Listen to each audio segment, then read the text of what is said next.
Hello and welcome to Sincerely Elvis Presley. I'm Sean. Thanks for taking the time to tune in. I really do appreciate it. In today's episode, I want to take a look at, one of the most controversial, one of the most luxury bootlegs that's ever been produced, bootleg sets.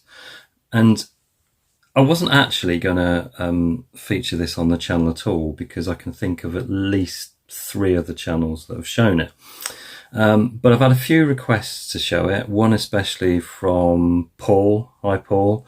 I said I'd get around to it, and here it is. And also, I guess, with yesterday being August the 16th, it's quite a pertinent time to take a look at Elvis's last year, 77. So, I'm going to sort of walk you through this box set. Now, as I said, and I guess a great many people will know, this was quite controversial at the time. Boxcar produced it and got themselves into quite a lot of hot water because it features the CBS TV special. And I think both EPE and CBS took great exception to that being released and obviously publicised, that made them aware that it had been released. And the facts are a little bit sketchy around this one. So I believe initially there was somewhere between 1,200 to 1,500 produced. I'm not sure, I've heard varying reports of the number. And there are also reports that there were raids happened and copies were destroyed. I don't know how true that is. I've heard it from several sources, so it probably is elements of truth to it. But, even if 1,500 survived, that's a pretty limited edition. And I think because of its quality and because of its notoriety and because of its completeness, this kind of quickly passed into legend in the bootleg world, and ever since has commanded really high prices. Now, I wasn't, as everyone that's watched the channel knows, I'm a book collector. I love my Elvis books, and I try to get pretty much any significant one I can. I wasn't going to get this. One, because of the high prices, and 2, really, my instinct kind of said, because there's a lot of CD and DVD material on here. I think I've said before in my 77 episode, I find watching and listening to Elvis perform in 77 quite uncomfortable. I know a great many, don't, and I know it's historically significant, and I appreciate all that. But personally, I find it quite uncomfortable because he's clearly very ill, and he should really have been taking time off to recover. He didn't, and obviously we know the way that ends. So I do find the audio and visual material quite traumatic, really.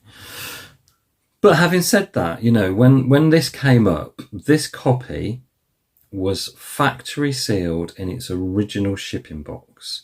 And yeah, it wasn't cheap, but I've seen them go for a lot more, and that's not factory sealed ones. So the collector in me was conflicted. Do I add this important release into my collection despite my misgivings? I mean, I was interested in the book anyway because I'd heard it was fantastic, and really sort of shed a light on that final year and what happened. So it's an important document. So the collector in me versus the person that thinks, oh, I don't really like watching that stuff. My good buddy Mark Kinsey, when I told him I was getting it, said, well, I'm quite surprised because I know how you feel about the material of 77 and watching and listening to it. And I said, and he said, did the collector in you win out? And I said, well, yeah, it was kind of somewhere between the two, really. But it is a fantastic set. The presentation, the detail, what it gives is just, if you want a document of 1977 and you have deep pockets, this is it. You know, this is fantastic. Now, I've heard a lot of people say that the glue that holds the kind of spindles to the discs in it deteriorates over time and they fall out. Because this was sealed, that hasn't happened, but it's been a while since I've had a look at it, so we may get it out and it may all fall apart. But okay, let's have a look at this fantastic set. And it is, you know, if you're going to do a box set, I mean, this is the way to do it. This is incredible.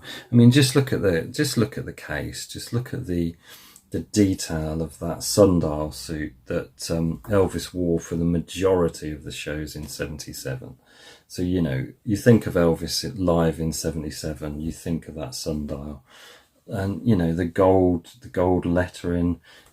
It is, luxury doesn't even come into it. I mean, I think these was about the sort of £500-ish mark when it was released. So it's not a surprise that it commands the money that it does now, you know, with its scarcity value as well.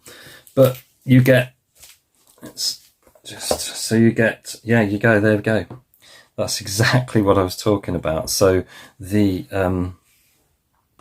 glue that they've put on the spindles deteriorates, and then the spindles themselves drop out. So you end up with your discs all over the place. Now that can be fixed. That can be fixed. I've had that happen on some of the older MRS releases, and a bit of double-sided sticky tape behind them holds them in, but these could well fall over. So we have, first of all, we have DVDs, and this is actually the second book, isn't it? This is the second book. So let's start with the first folder, so we start in the right place. But just look at the level of the detail of that jumpsuit. You know, it's, no one will surpass this. For a record of 77, this is as good as it's ever going to get. And I think, you know, that was part of my decision to get it. I think I've just heard a disc fall as well. So I think this is, oh no, no, we seem to be intact. So this is your folder. And what this folder gives you are 6 CDs and then 2 DVDs in this one. But just look at how fantastically this is put together. This is probably when they'll all fall out. Just look at it. You know, going with that sundial motif is just staggering. So we get 6 live performances on CD, and then we get 2 DVDs there of Super 8 footage of concerts from '77. So it really is spectacular. This is as good as anything the official labels put out. Now I will try and, yeah, go see that spindles come out with it as well.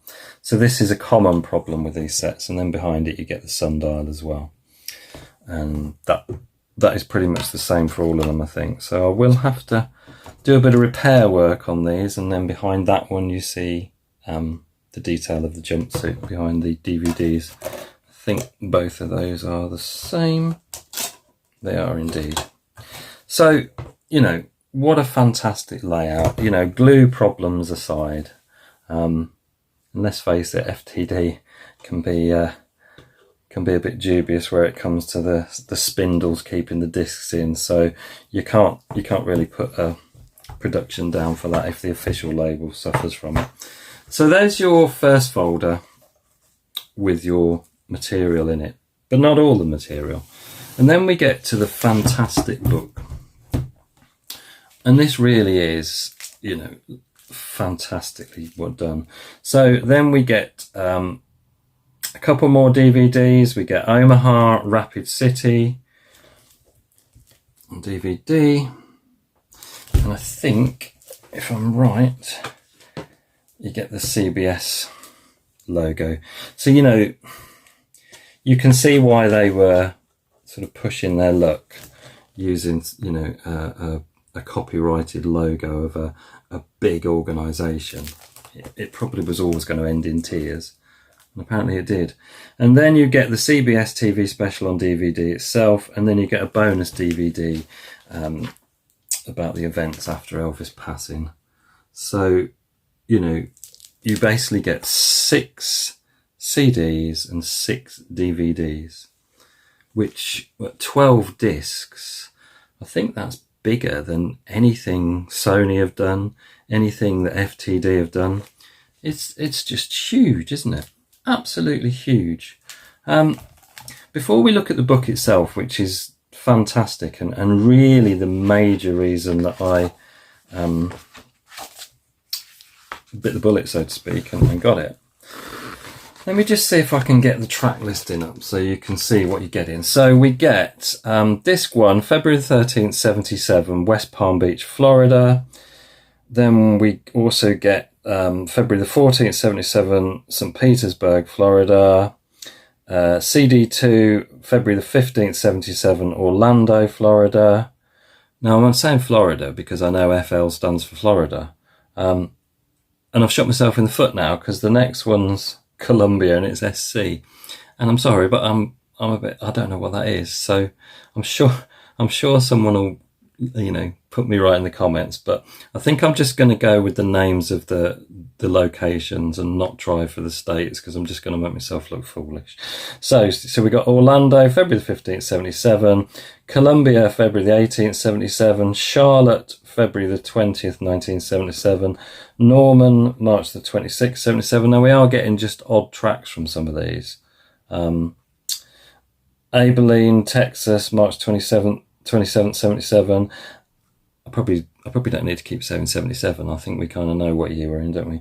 Let's drop that. So Abilene, March 27th, Alexandria, March 29th, Alexandria, March the 30th, Kalamazoo, April 26th, CD3, Montgomery, February the 16th, February the 21st, Charlotte. Then we go CD4, Saginaw, May the 3rd. Bonus tracks, same show, different source. Toledo, April the 23rd. Duluth, April the 29th. Chicago, May the 1st. Chicago, May the 2nd. So I guess what's interesting really is when you think about, you know, when this came out, what this was giving, I think it gave people 2 new shows that had never been actually released before. But when it came out, it was giving a complete audio picture of those tours in 77. Now, of course, FTD have kind of rectified that on an official basis because they've been releasing the last tours, and I think Volume 3 is due out very soon. It was announced the other day. So I guess when you think about it, the audio material of this is kind of probably a little bit superfluous now because FTD have kind of covered that. But CD5, we get Madison, June the 24th, CD6, Indianapolis, June the 26th. So the final show in its entirety. And then your DVDs, huge list of dates that I'm not going to go through, but I'll hold them up and hopefully you'll get to see them on screen. So there's your track listing for CD5, CD6, DVD 1, 2 and 3. Hopefully that's coming through okay. You can see the dates there. And then the final track listing is of the final 3 DVDs. And there's your track listing there. So, you know, as you can see, you know, this book being brand new is in pristine condition. So one of the reasons, but it is a fantastic record. The layout and the way that it's put together. There, like I said, there is no finer document of Elvis in 77. Just the actual graphic design that's gone into it is stunning, absolutely stunning. So, you know, as I've said, you know, it's kind of I guess the audio has been surpassed in terms of official releases. You can get hold of that through FTD, but you know, there's no better source for all the visual material that's on here.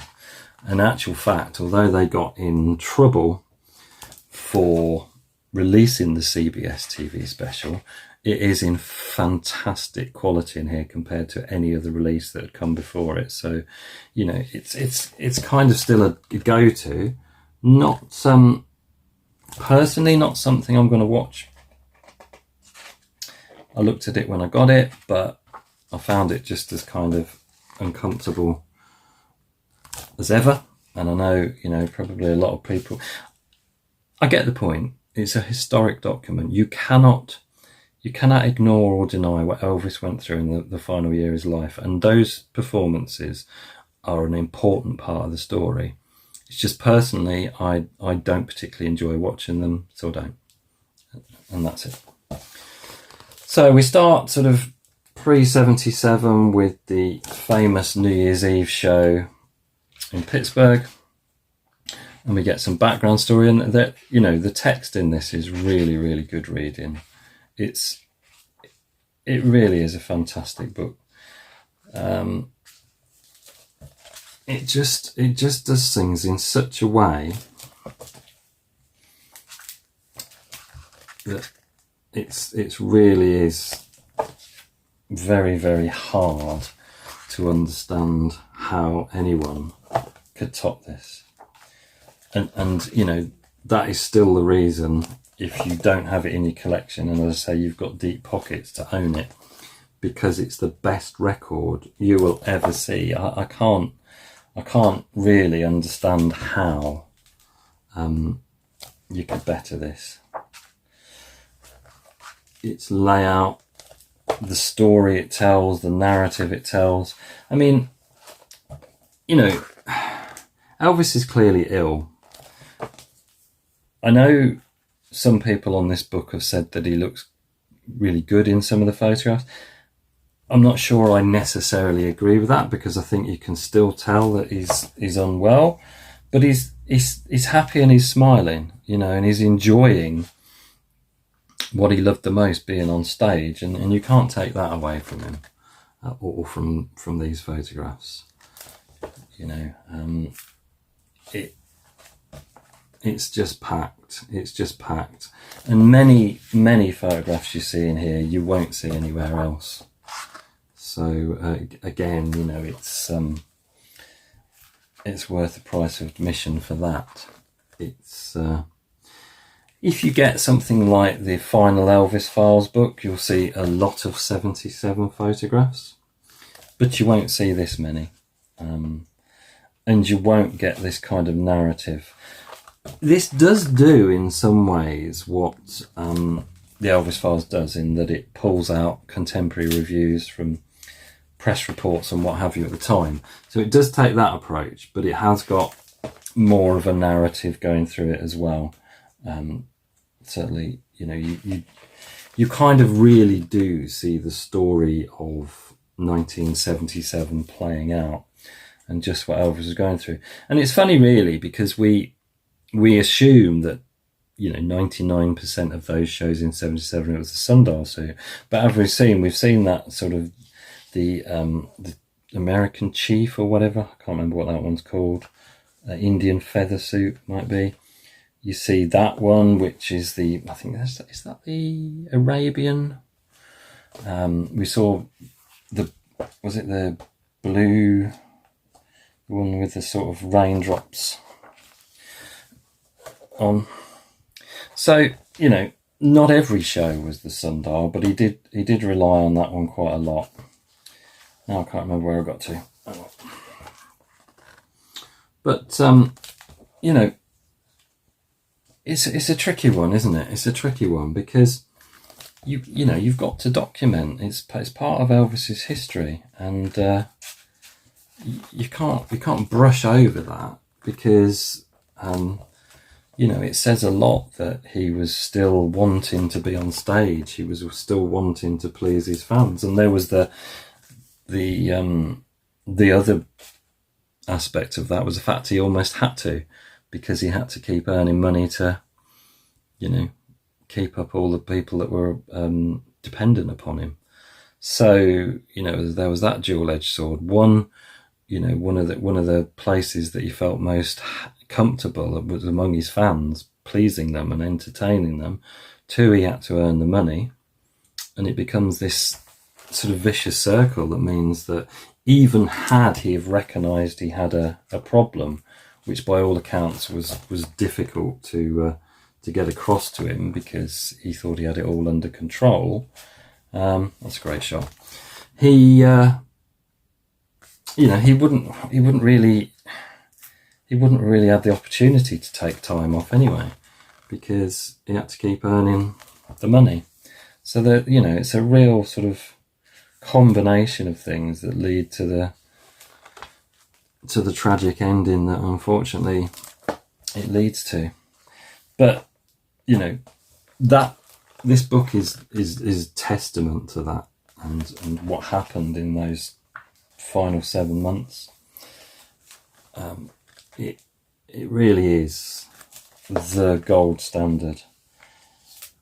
And I really would love to know how many of these are still in circulation. I know that they released, you can get like packages that just have, packages that just have the CDs, packages that just have the DVDs, because obviously they're really easy to copy, aren't they?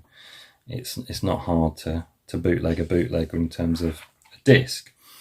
And I think there are packages as well where you can get the DVDs and the CDs. But I think it would be very hard to copy this book. It's, really is. We've got another disc falling out here. Right, let's get that over there. Let's see that. That's a great shot down the bottom.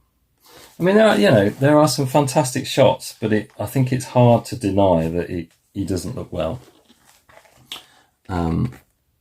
As sort of engaged and happy as he is at some of the shows, he doesn't look well, does he?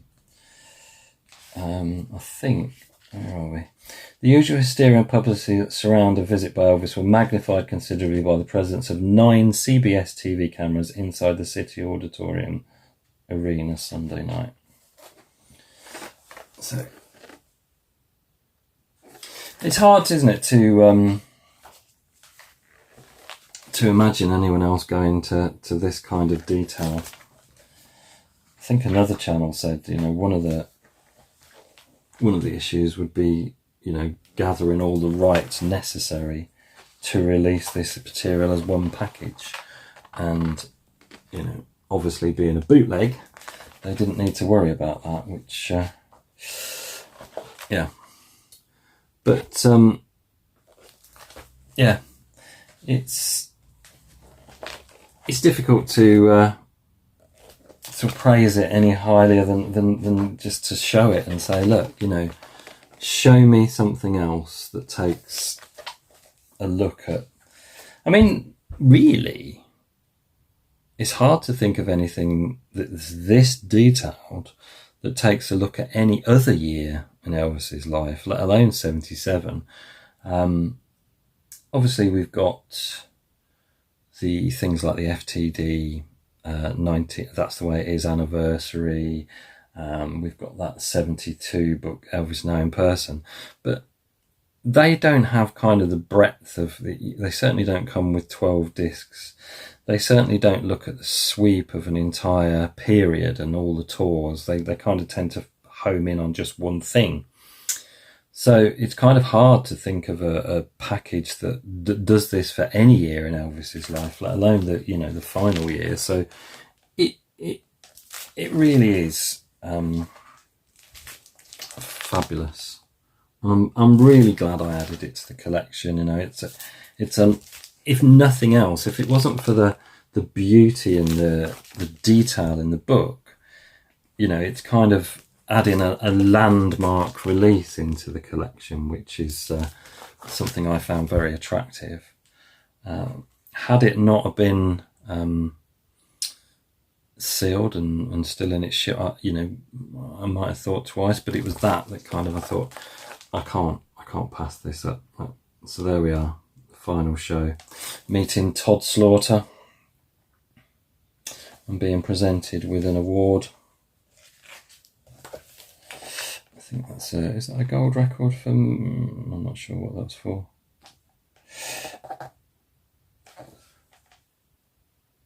I doubt it's for Moody Blue, because it wouldn't have been released very long by then. It might be, I'm not sure. If you know, let me know in the comments. But yeah, just look at that, you know, even the floor plan of the arena itself, and that's stamped All Star Shows. So that would be from Colonel Parker's office, I would have thought. EP show.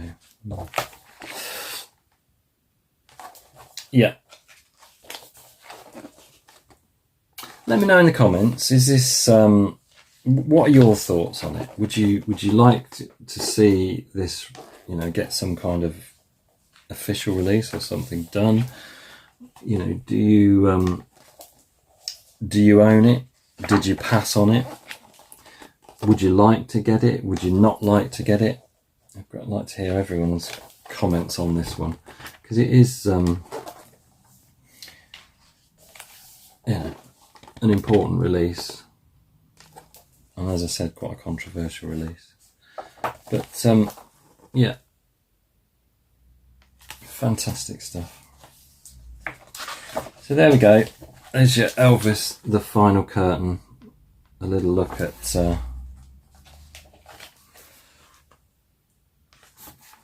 a significant bootleg.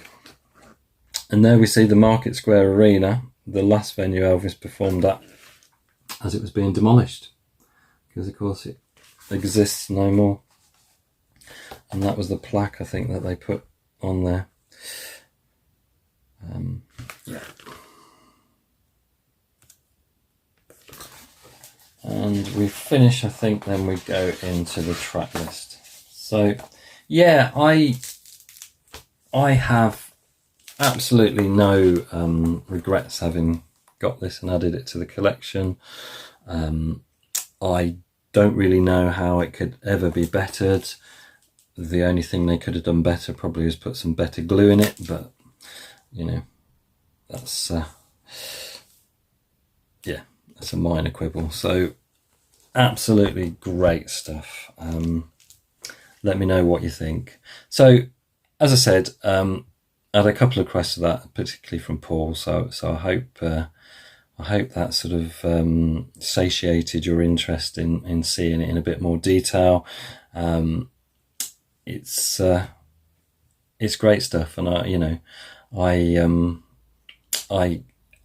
it's hard not to applaud, isn't it, the efforts that a company, or I don't even know if it qualifies as a proper company, Boxcar, a bootleg label, not quite sure what, because this wasn't their last stand. Of course, after they produced this and mired themselves in that controversy, you know, they still carried on producing. I think the last big book set I can remember them bringing out was the Elvis on Television one.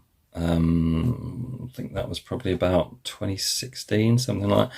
But it was certainly done after this. So there's no question really that whatever trouble they got themselves into stopped them producing, because they produced after this.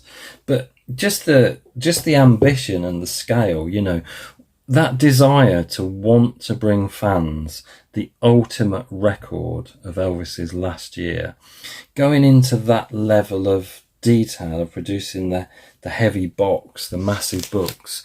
You know, they could have just gone with a design that put photographs of Elvis on the books from '77, but no, you know, they thought, right, let's hone in on that sundial suit, and let's show it in this kind of detail. Let's tie it all together so that the whole thing hangs together as a set. And you know, we have to split it into two books because it would be too big. So what we'll do is we'll make the spines add together, and we'll put Elvis. Just the sheer scale of ambition. You know, this isn't. And I can't help but have the utmost admiration for an endeavour like that. You know, it's not about, you know, bringing something out just for profit, because, you know, the care and the attention, the sheer, right, you know, we won't put a couple of CDs with it. We'll put 6 CDs. We'll get as much material as we can from all those shows on 8mm. And we'll put those together. In fact, we'll put 6 DVDs with it. And then we'll put this book together that tries to create a cohesive and comprehensive view of that last 7 and a bit months. And, you know, it takes my breath away. It really does. And hats off, you know. I don't really have any particular issue with bootleggers. I get the fact that, you know, there's some people that very much want official product, and I completely understand that. But, you know, this isn't done for anything other than a love for Elvis and wanting to tell that story in as much detail and beauty as possible. So I've got nothing but the utmost respect, actually. Again, let me know what you think in the comments. So I hope that was of some interest. As ever, thank you for watching. I appreciate it from the bottom of my heart, and, you know, I appreciate all the comments you leave. I absolutely love reading them. So I hope you're able to join me next time. But until then, have a great week. Take care, everyone. Ta-da. We'll meet you again. May God bless you. Adios.